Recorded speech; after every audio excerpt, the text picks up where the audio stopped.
maybe, but maybe we can start talking a little bit about it. How many mics do we have? We have enough? So maybe each of the participants can start just introducing themselves and talking a little bit about themselves and their respective organizations. Maybe, yeah, Paola, if you could start. Thank you. Good morning, everyone. Can you hear me? Yeah. Yeah, okay.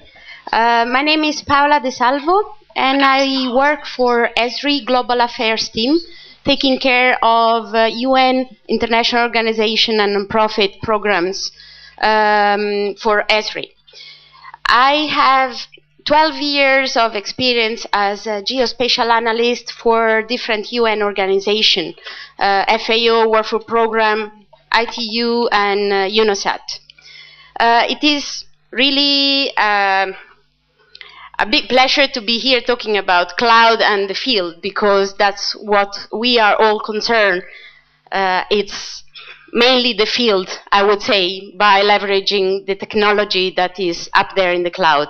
So my talking points would be pushing on the opportunities that the technology are giving us as humanitarian officers. I still consider me as a humanitarian officer after 12 years of experience in the UN, to reach the objective that are challenging our world. Ha! I managed to find your presentation, Paolo. If you want to start. So I think you can just use the mouse here and then it kind of, right. Shall I? I'm not that old. Yes, yeah. Thank you. Well, again, thank you to the organizer. It is a great pleasure for me to be here to the GeONG for the first time. And while thinking and getting prepared to this event, I had to fish in my previous experience. And as I said, it counts for 12 years as a geospatial analyst for the UN, with a lot of exposure to field training and field missions. I would like to start with the field. At the moment, accordingly to the FAO State of Food Security of the World, we are counting approximately almost 900 million people which are food insecure. And the Millennium Development Goals has as a target, because it has to be accomplished by 2015, to halve the prevalence of undernourished people in the developing world by 2015. And the starting figure was around 1 billion. So we are not there yet. Hopefully we can be there. Together with that, the field is also touched by a number of hazards. And in the last 10 years, we had 1/3 of the world population which has been affected by hazards. Different types of hazards for which we count the majority: drought, floods, extreme temperature, storm, and other minor. So almost 3 billion of people in our world are, together with the food insecurity, are affected by extreme events. And Africa is highly impacted by that. So that's where we put in the context of the cloud. The cloud, we all know, or we are all learning, that is infrastructure as a service, platform as a service, it's software as a service, and storage, security, and data as a service. All of these are definitely components that are needed for an effective geospatial infrastructure implementation. So let's go and talk about the topic of the today plenary. As active actors of the humanitarian community, we are called to provide reliable and timely key information to decision makers that then, with their decision, will impact life and people's livelihoods. So I would say that in our field of action, using the technology, we are directly and indirectly responsible of reaching the goals, the objective, which is mitigate or eradicate hunger, provide food security, protect natural resources and the environment, and sustain people health and education. So definitely the power of where is extremely important. Whether we are a geospatial analyst, a GIS officer, it's key. And even as a decision maker, the power of where is extremely, extremely important. So we are now enabled, in order to sustain our field actions, with the cloud. What does it mean? What are the opportunities that the cloud offers us? I would list it as a first, the infrastructure. Infrastructure is definitely a great advantage. In older days, I have several examples in my previous experience. In order to implement a geospatial infrastructure, we had to think of buying a server, buy a software. We still need to buy a software. But then we need to think about the storage, maintain it over time. And so with the cloud, definitely, the advantage of the infrastructure as a service, we can benefit. Not only because we can reduce cost, as a number of studies are showing that cost of IT infrastructure is reducing from 25 to 50% using the cloud, but as well secure the infrastructure in environments where we all work. I think about Haiti. Haiti is one of those examples where the overall infrastructure with data has collapsed in the earthquake. And also in areas where conflict and evacuation is not a remote possibility, infrastructure has to be preserved over time. So the cloud offers indeed the great advantage and eliminates the bottleneck for having a long-term stable infrastructure. The other key element that we are all concerned about having a successful geospatial infrastructure implementation is the capacity.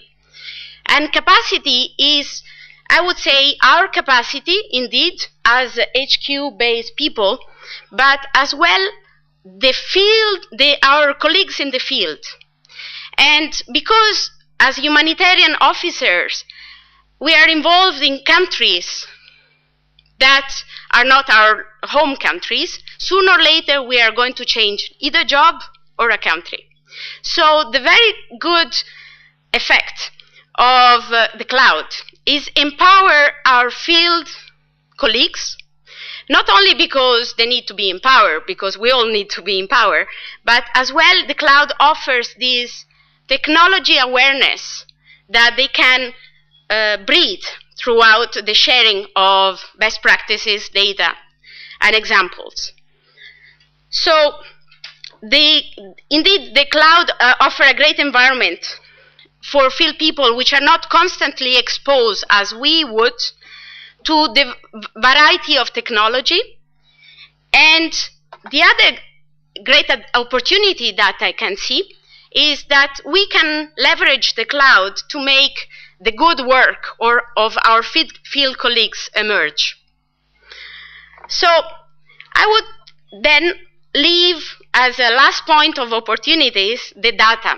The data is critical for our work. I would say here two main aspects. Data preparedness is the main point. I always speak about data preparedness because drought, let's think about the hazards table we have seen before. Drought, floods are the main hazards affecting the world. Risk analysis is teaching us that we can derive hotspot areas and be prepared. And be prepared means have well in advance the disaster happen, all the data prepared, stored somewhere that we all know, and it would be one-stop shop where we can go and leverage existing data and not lose the very critical moments of disaster management response when key data, quality data, can save people's lives. There is another important aspects of data that the cloud gives us the opportunity to talk about.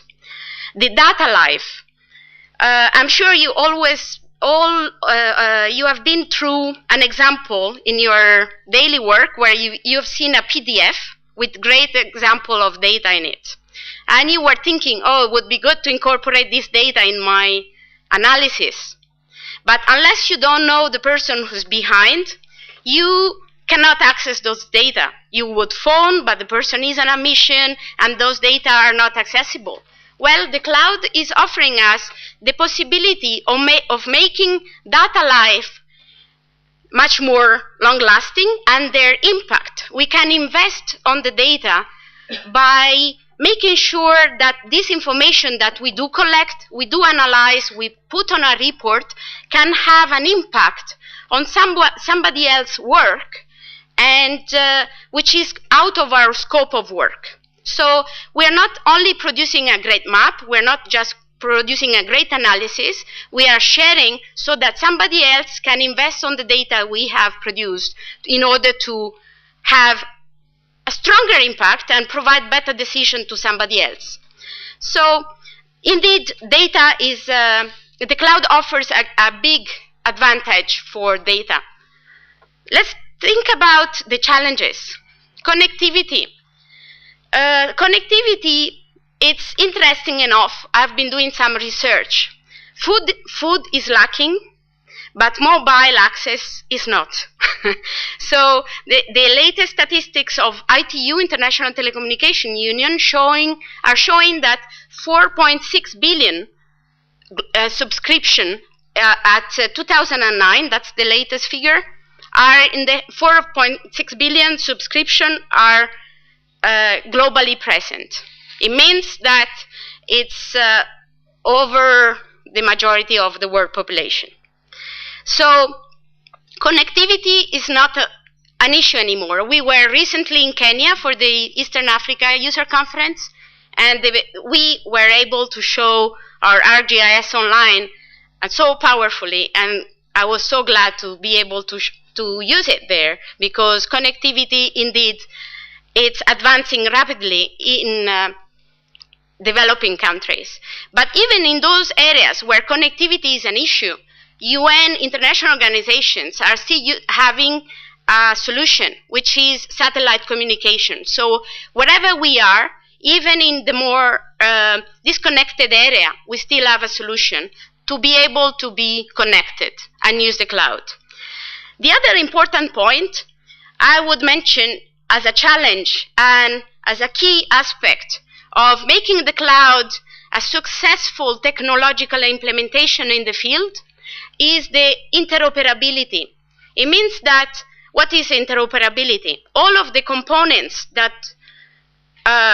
software components we are using, desktop, server, mobile, cloud, have to talk to each other easily without thinking of very complex issues.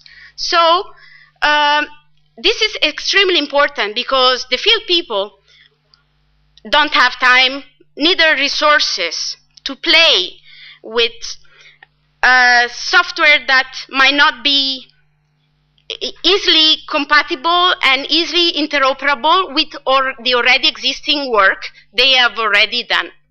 So the other point is technology and software has to be long-term stable, and its infrastructure has to be long-term stable. This is, again, the same principle I was mentioning ahead.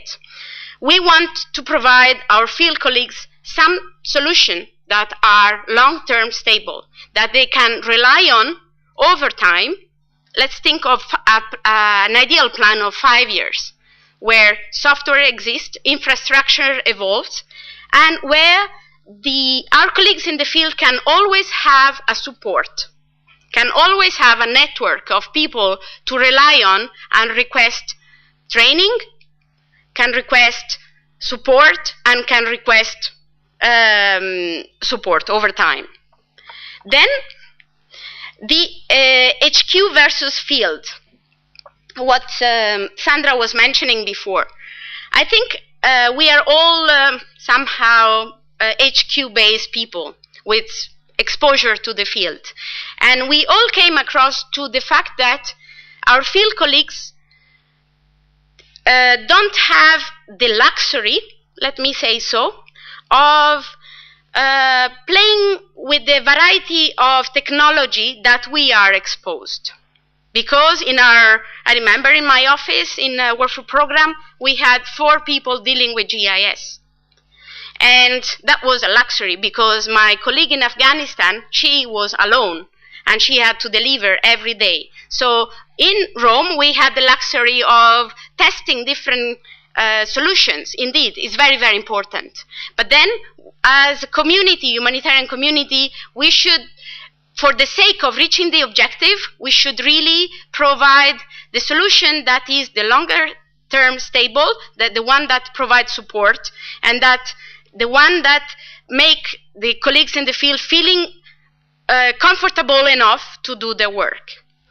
And lastly, the data ownership and security. Very important. We want that the data that are in the cloud remain in the ownership of the user. This is a crucial point that make people more flexible and more open to endorse the new technology.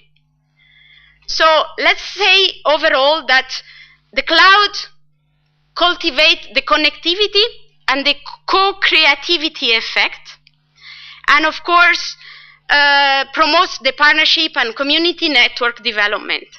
And I would like to finalize my intervention with one sentence, is that the technology, it is not the bottleneck that prevents humanitarian community and decision makers understand and reach the target. The cloud can facilitate the power of geotargeting within the humanitarian community, and we are all involved in it.